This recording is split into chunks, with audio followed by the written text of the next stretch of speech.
My name is Chris Burkett.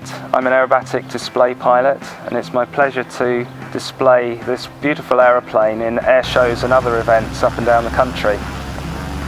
The aeroplane is an Extra 300S. It's a top aerobatic performing machine that was designed and manufactured by Walter Extra, who's a German aerobatic pilot and designer. It's incredibly strong and stiff aeroplane, and it's rated to very, very high G limits, in fact to plus 10G and minus 10G.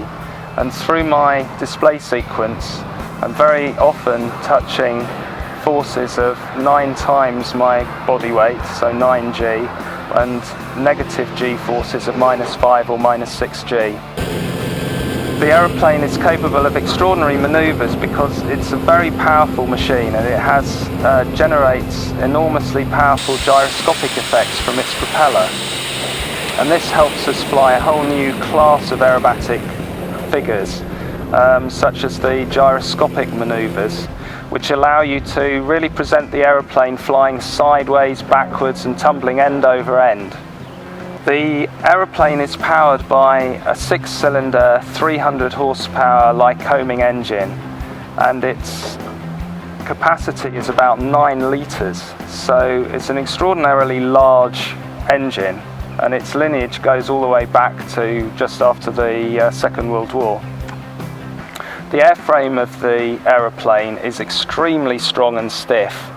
The wings are made out of carbon fibre as the main wing spar, and it's covered by glass fibre panels.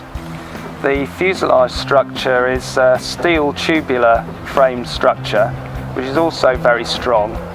And aside from the certified G limits of plus or minus 10G, the structure itself has been proved to have an ultimate failure load of 24G. So when you're flying this aeroplane, you can have complete faith that the aeroplane is not going to be falling apart. The limit is much more likely to be you as the pilot rather than the aeroplane. The aeroplane has a maximum speed of 220 knots, which is about 250 miles an hour, and it has a stall speed, which is a normal slowest flying speed if you're flying straight and level, of about 60 miles an hour. But at points during the display, I'm at 0 miles an hour and even flying backwards. For air displays, the aeroplane is fitted with a smoke system. This consists of a smoke oil tank of about 35 litres capacity, and smoke oil is injected into the exhaust of the engine where it vaporizes and turns into a white smoke. This gives me 7 to 10 minutes of smoke for a display, which is more than enough. The aeroplane is a wonderfully responsive machine to fly. For normal operation, it has finger-light control forces, and it's only really when you start to push high G levels during a display that the forces get heavier, and sometimes you have to use both hands on the stick. In fact, let me show you the control surfaces on the aeroplane, which are enormous. These are the ailerons.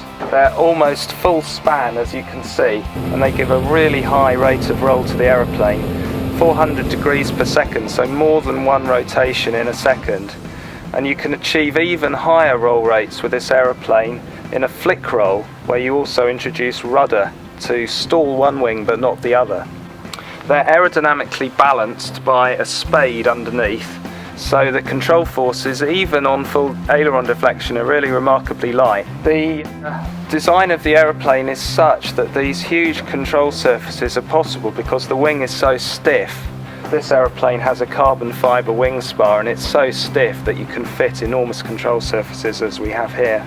On the tip of the wing, the device fitted here is an aerobatic wing sight, and when I'm sitting in the cockpit, I have a line of sight through this apex of the triangle, which allows me to tell if my wings are exactly level, and when I pull into a vertical manoeuvre, I can position this rear edge of the wing sight onto the horizon and check both sides and make sure that I'm precisely aligned and not introducing any yaw in the vertical.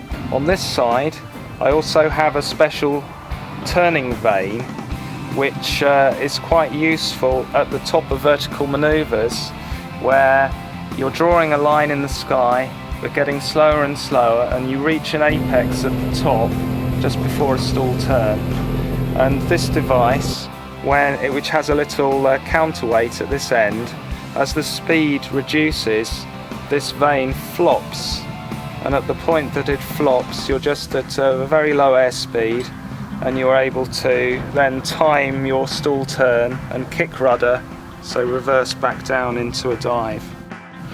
I also have a little piece of wool fitted to the wing sight, and that's useful for tail slides, where the aeroplane is actually going to be reaching the top but then sliding backwards through the air. And of course, when the aeroplane starts flying backwards, this string, this wool, will reverse, and I'll be able to get a visual indication of when the airspeed has reached zero and is starting to go backwards.